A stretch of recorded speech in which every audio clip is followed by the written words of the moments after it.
تمہارے قدم جب پڑھے تو وادیاں لرز اٹھے، تمہاری جب نظر اٹھے تو فاصلے سمٹ پڑے۔ وطن کو تم پہ فخر ہے، وطن کی تم پہچان ہو، وطن کو تم پہ فخر ہے، وطن کی تم پہچان ہو، وطن کو کیوں نہ ناز ہو جو تم سب پاسبان ہو۔ اس کے بعد میں ایس ایس پی رسول شاہ صاحب کو بلانا چاہتا ہوں کہ وہ آئے اور اپنے قیمتی خیالات کا اظہار کریں۔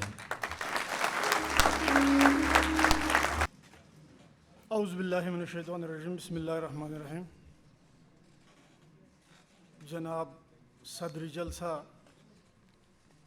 کوہستان اور سوات سے آئے ہوئے معزز مہمان اور میرے پیارے طالب علموں، السلام علیکم۔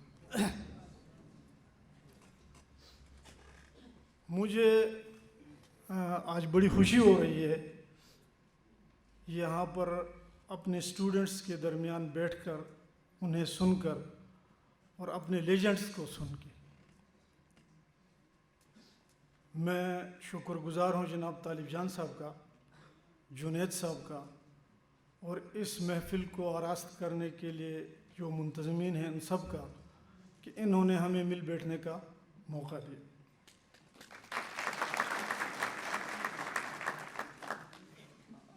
چونکہ یہاں پر میں جنرل بات کروں گا، کوئی خاص ٹاپک مجھے نہیں بتایا کہ اس ٹاپک پہ آپ نے بات کرنی ہے۔ اسٹوڈنٹس کے حوالے سے میں کہوں گا، آج سے کوئی 2 سال پہلے کی بات ہے، مجھے یہاں ہزارہ یونیورسٹی کے اسٹوڈنٹس نے ایک دفعہ بلایا کہ جی ہماری کلچرل نائٹ ہے یہاں مانسہرہ میں، آپ ضرور آ جائیں۔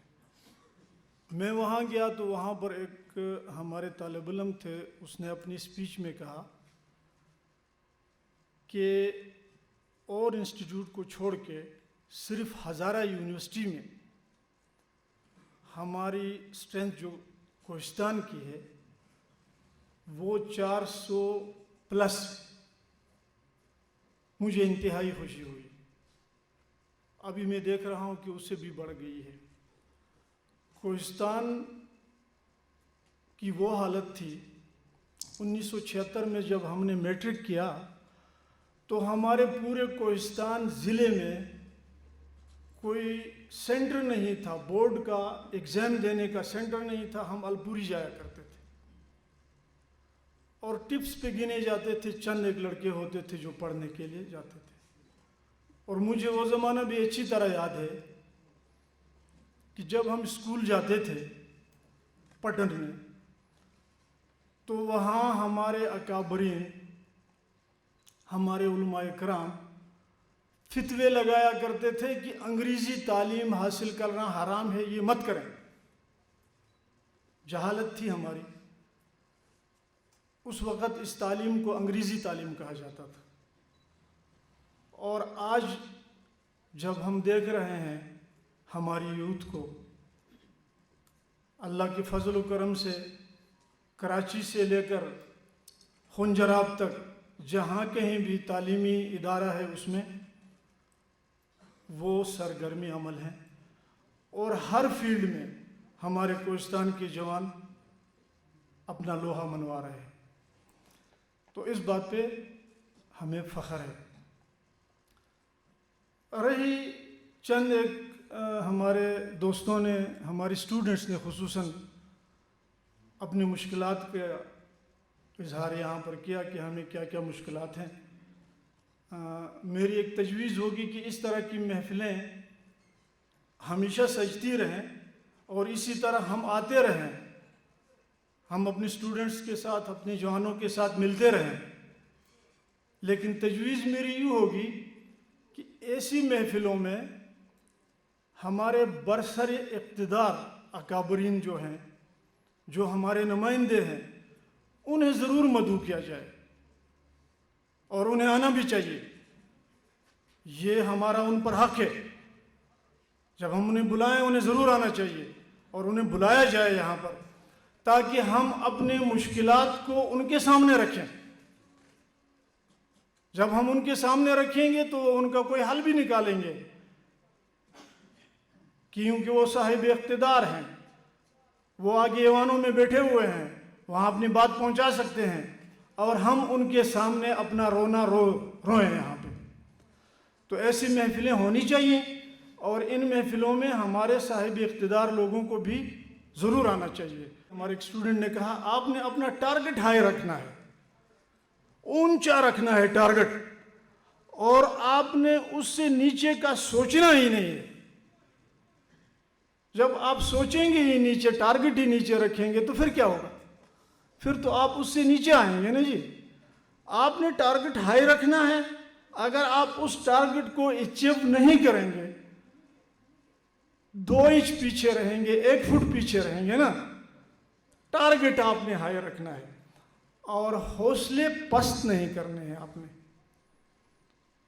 چیلنجز کو قبول کرنا ہے آپ نے. میں اپنی ایک مثال دوں آپ کے سامنے.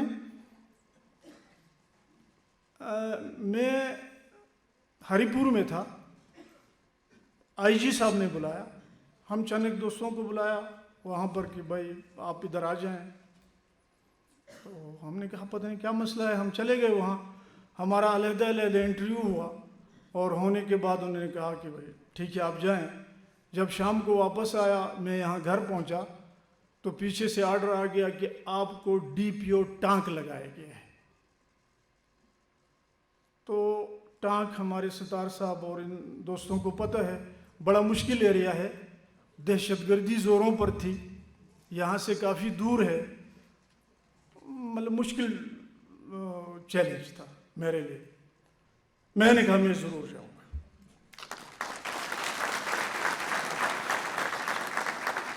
جب افسروں نے, جب میرے باس نے مجھ پہ اعتماد کیا ہے اور مجھے ایک چیلنج دیا ہے تو میں اسے ضرور قبول کروں گا. اور میں نے سب کو منع کیا, میں نے کہا کسی نے کوئی بات نہیں کرنی اور میں ضرور جاؤں گا.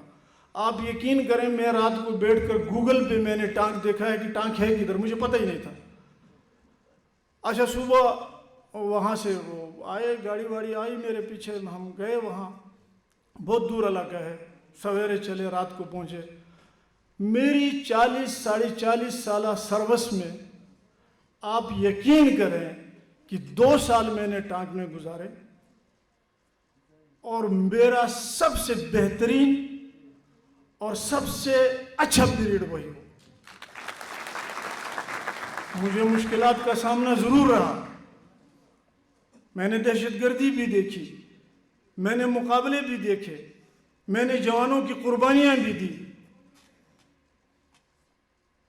میں نے دہشت گردوں کو مردار بھی کیا,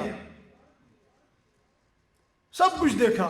لیکن میرے سروس کا سنہری دور جو میں کہوں گا وہ 2 سالہ پیریڈ ٹانک والا تھا. تو اسی لیے میں اپنے دوستوں کو, اپنے جوانوں کو یہ کہوں گا کہ چیلنجز سے نہیں گھبرانا ہے, آپ نے چیلنجز کو قبول کرنا ہے. اور آپ لوگوں میں وہ ٹیلنٹ ہے, میں خدا کی قسم کھا کر کہتا ہوں کہ ہمارے کوہستانی برادری میں وہ ٹیلنٹ ہے جو پاکستان کے کسی اور خطے میں نہیں ہے. ان کو صرف پالش کی ضرورت ہے, ان کو صرف پالش کی ضرورت ہے. ان کے حوصلے اللہ تعالیٰ نے انہیں حوصلوں والا پیدا کیا ہے. حوصلے اللہ تعالیٰ نے ان میں کوٹ کوٹ کر بھر دیا ہے. آپ لوگوں کے ارادے, آپ لوگوں کے ٹارگٹ ہائے ہونے چاہیے, آپ لوگوں نے چیلنجز کو قبول کرنا چاہیے اور انشاءاللہ کامیابی آپ کے قدم چومیں گے. اس ملک کو آپ نے سنبھالنا ہے, اس کوہستان کو آپ نے سنبھالنا ہے. مستقبل کے معمار آپ ہی ہیں, ہمارے آفیسر بھی آپ ہیں, ہمارے لیڈر بھی آپ ہیں, ہمارے سیاستدان بھی آپ ہیں. مجھے بڑا عجیب سا لگا, ایک دوست نے یہاں پر, ایک اسٹوڈنٹ نے کہا کہ ہمیں سیاست میں حصہ لینا چاہیے اور ہمیں کہا جاتا ہے کہ بھائی آپ کے باپ نے سیاست کی ہے, آپ کیا سمجھتے ہیں سیاست کل کے بچے ہو کر کے. جی نہیں, بالکل غلط کہتے ہیں. ہمارے سامنے زندہ مثال عبدالستار خان موجود ہیں. عبدالستار خان آپ کی طرح جوان سیاست میں آئے, آپ کی طرح ینگ تھے اور انہوں نے جو کام کوہستان کے لیے کیا, جو کام کوہستانی برادری کے لیے کیا, اور جو کارنامے انہوں نے سر انجام دیے وہ آپ کے سامنے ہیں، تو آپ لوگوں نے ہی سنبھالنا ہے۔ ہماری فرسودہ سیاست کو چھوڑ دیں آپ، جو ہماری فرسودہ، ابھی جنید صاحب نے بہت اچھی تصویر کھینچی ہماری کوہستان کی کہ کیا کچھ ہو رہا ہے، ہم کس کے سامنے روئیں؟ جب آپ آئیں گے، اس قیادت کو آپ سنبھالیں گے تو انشاءاللہ تعالی کوہستان کا مستقبل بہت زیادہ روشن ہے، اور میں امید کرتا ہوں کہ آپ لوگ آئیں گے انشاءاللہ تعالی۔ آخر میں 2 چیزیں میں عرض کروں۔ تعلیم کی طرف ہمارا رجحان ہی نہیں تھا، اور اب اللہ تعالیٰ کے فضل و کرم سے جتنا رجحان کوہستان کا تعلیم کی طرف گیا ہے، مجھے فخر ہے اور مجھے بہت زیادہ خوشی ہے۔